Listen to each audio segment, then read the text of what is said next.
Hi, and welcome to this live reading from A Way Out by Tami, Lund, and this is presented by Itsy Bitsy Book Bits. Chapter 1. Maria Hearsy Bernard's normally perfect coiffed dark hair was piled on top of her head in a messy bun. She wore a Panic Station t-shirt that was far more fitted than anything she would normally wear in public, although, to be fair, she wasn't currently in public. Her makeup hadn't been refreshed in hours, and here she stood in the middle of the kitchen of the estate home she shared with her estranged husband, trying to rush her 3-year-old daughter through eating macaroni and cheese with a side of apple slices. Vic was due home soon, and Maria would prefer to be upstairs bathing Riley behind closed doors before that happened. She knew her soon-to-be ex-husband wouldn't wander up there looking for either of them. He'd wait for Maria to text that she'd put Riley to bed and left the room, and then he would make his way upstairs to bid her goodnight. Such was the routine they'd fallen into since that fateful day 9 months ago, when he'd noted that she ought to be ovulating soon, and if they had sex for 3 specific days during her cycle, she was 76% likely to become pregnant. Not only that, he'd continued, but if they had sex during the first 3 days of her cycle, she was 58% more likely to have a boy. "Do you think spewing scientific probabilities makes me horny?" she'd responded, which was entirely out of character for her, both the snarky retort instead of docile agreement and also the use of the word horny. While he sputtered incoherently, she'd clearly been on an uncharacteristic roll because she paused only for a moment before following up with, "I want a divorce." A grin framed with practically neon orange Kraft cheese lit up Riley's face as she focused on something over her shoulder, and Maria knew she had not timed this evening as well as she should have. Although she glanced at the clock on the microwave, Vic was home earlier than usual. Darn it. She hated when she was forced to interact with him in person. He stepped into the kitchen, the heels of his Italian leather shoes clicking on the natural stone floor. Maria did not turn around. She did not call out a greeting. Their relationship had deteriorated to this, uncomfortable cohabitating for the sake of their child.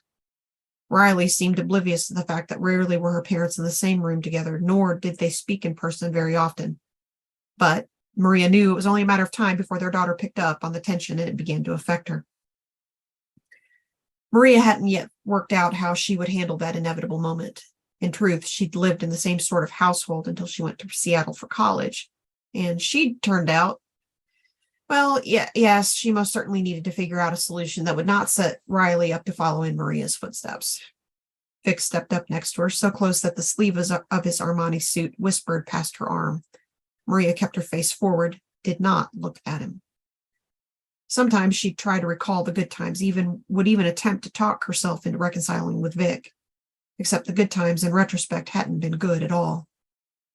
She didn't even particularly like her mother, yet that life was all she'd ever known, so it was what she formulated for herself, even though she'd not once been truly happy. Well, not until she had Riley, at any rate.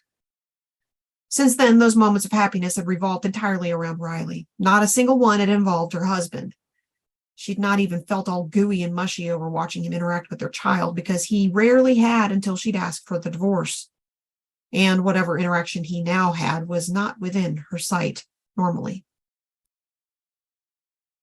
Almost as if he were trying to contradict her thoughts, he reached out and ruffled the soft, dark curls on Riley's head.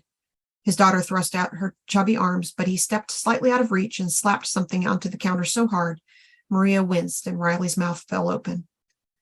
Maria's gaze darted down to the piece of paper on the granite countertop, her eyes automatically drawn to the bold headline across the top of the page. Final decree of divorce. Oh. It was finally official. She waited for the emotions to hit. Something, anything, that was supposed to happen when something so life-changing occurred, right? She'd certainly felt an onslaught of emotions over her grandmother's death, more than she'd probably ever felt in her entire life. This, the announcement of her divorce, did not produce an onslaught. She canted her head, studying the fancy swirling letters. Nope.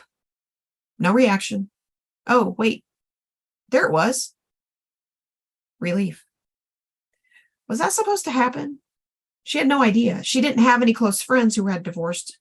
Okay, she had no close friends, and no one in her immediate family had ever divorced. There was an aunt on Vic's side, but Maria did not know her, and if the divorce was mentioned at family gatherings, it was referred to as the scandal. Neither of her sisters were married, although her younger sister Holly was due to be married this month, actually. Maria and Riley were supposed to fly down to the Ozarks for it. Vic wasn't going. She hadn't invited him. She was looking forward to the physical distance, truth be told. She was always so damn tense these days, it was a wonder she didn't have high blood pressure or anxiety or something.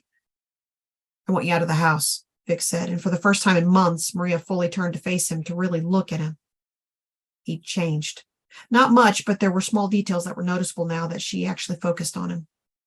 Those brackets around his mouth were new, and the lines on his forehead hadn't been there before she'd quietly demanded this divorce. He was still arguably handsome, tall, muscular, with pale blue eyes and regal features. If one were searching for something, the only potential negative she could note was his receding hairline, which had begun when he was in his 20s. He was 42 now, 10 years older than Maria, and the decades had exposed more and more of his wide forehead. All of this observation was not why she'd looked at him directly, though. Pardon? She finally asked. I know we agreed to co-parent Riley and that living in the same house would make that easier, but I need space right now, Vic said. It's a 5,000 square foot home, Maria pointed out. We go days without seeing each other with very little effort. Okay, perhaps she did consciously put forth a reasonable effort to that end, but he didn't know that, nor did he need to. Not that Maria wanted to continue to live with her newly minted ex-husband. It was more of a necessity at this juncture. She was one of those wives who had contributed a great deal to the household, yet none of it was financial. She managed the staff who ensured her house was clean, that there were groceries in the cupboards, and her yard was impeccable. She even arranged for the standard maintenance on their vehicles. She supposed she'd be an excellent manager, although she doubted she could convince any hiring entity to see it that way. She'd not worked a day of her life outside of her home, and with her utter lack of a resume, she couldn't imagine anyone would be willing to hire her. Truth be told, she didn't need to work right away. She had money. Her grandmother had left a sizable inheritance to each of her granddaughters. Maria hadn't touched hers. She hadn't needed to. Each time she thought about leaving, finding her own place, joining the real world, she couldn't convince herself to take that first step, because she had no clue what that step was. Are you saying you want to stay together? Vic asked, and oh God, that wasn't hopefulness in his voice, was it? They'd not actually had any arguments over the divorce. She'd asked for it, he'd ignored her for a few weeks, and then he'd approached her as if the conversation had never happened. After the third time around that merry-go-round, she'd had him served with divorce papers. He'd hired her lawyer. She hadn't even known that was allowable. The lawyer had written all of her requests in the documents, and Vic hadn't argued with a single one, including this agreement that they live in the same household and raise Riley together. No, Vic, she finally responded. I'm not. Why do you want to continue living here with me? It isn't with you exactly. They were terrible at communicating, always had been. For their entire relationship, he'd suggested they do something, and she'd gone along with it. It started when she was about to graduate from college. She'd not had a clue what to do then either, despite her degree and all the resources available to help her start a new career. Vic had suggested they get married. They'd been dating for about 6 months at that point, and she'd agreed because it was easier than finding a job, and anything was better than moving back home with her parents. 4 years ago, he suggested they have a baby, and Maria agreed because that was what she was supposed to do. Then what is it? He asked. What about Riley? She asked, flapping her hand at the daughter, who sat in her high chair, her head bouncing back and forth like she was watching a tennis match. I assume you'll take her with you. It was a relief to hear him say it, but did he not want to spend time with his own child? Not that Maria would ask that question in case he changed his mind. Without a place to live, she would most definitely not win a custody battle, even if they did continue to use the same lawyer. I have nowhere to go, she finally admitted. Go to your parents, she snorted. He'd always hated the sound, just like her mother did. There's nothing wrong with your parents. He would say that, because he felt her parents were the perfect role models, even better than his own. Did it ever occur to you that our attempt to be exactly like my parents is why we're divorced now? She rubbed at her forehead. No, of course he wouldn't think that. Besides, even if I could stomach moving back in with them, my mother will disown me when she finds out about the divorce. This is possibly even worse than running off to join a rock band. That was what her younger sister had done, and guess what? Holly was the happiest of all three sisters. If only Maria had any musical talent whatsoever. She already knows, Vic said. Of course she did. It wouldn't surprise Maria in the least if he had told her mother the moment the lawyer handed him the document.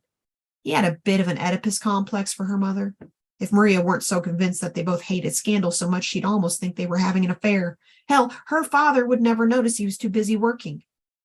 Now I certainly can't stay there, Maria pointed out. Vic sighed. What about your sister? Could you stay with her? Which one?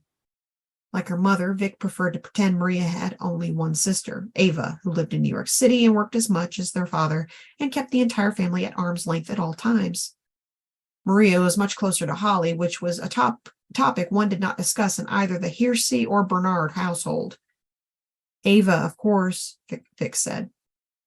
Maria had never been to visit Ava in New York City. The invite had never been offered, and until now she would never have dreamed of asking. You really want Riley and me to go all the way to New York? She asked. I just want you out of the house. The statement wasn't even full of emotion, yet it was the most emotion he'd ever shown outside of when they had sex. And even then, he buried his face in the pillow or in her neck, and half the time it felt as though he were trying to restrain himself. At a moment in time when he should be allowing himself to be utterly free and unrestrained. Look, divorce was hard. Harder on Vic than on her, she'd wager. This was not something he'd ever considered would be in the cards. It just wasn't done in his circles, and he'd done his darndest to select a spouse from a family with the same criteria. He believed he'd done everything right. Except there was always one aspect of their relationship that had always been lacking. Love. And Maria was no longer willing to live like that. She unstrapped Riley from her high chair and lifted her daughter into her arms. Fine. I'll leave in the morning. She paused. Is that acceptable? Yes. He sounded weary, and she paused again. Had he changed his mind? He didn't speak. Maria headed upstairs to give Riley a bath. Vic would assume she was going to either her parents or Ava's. It would never occur to him that she'd run to her other sister, which was exactly where she planned to go.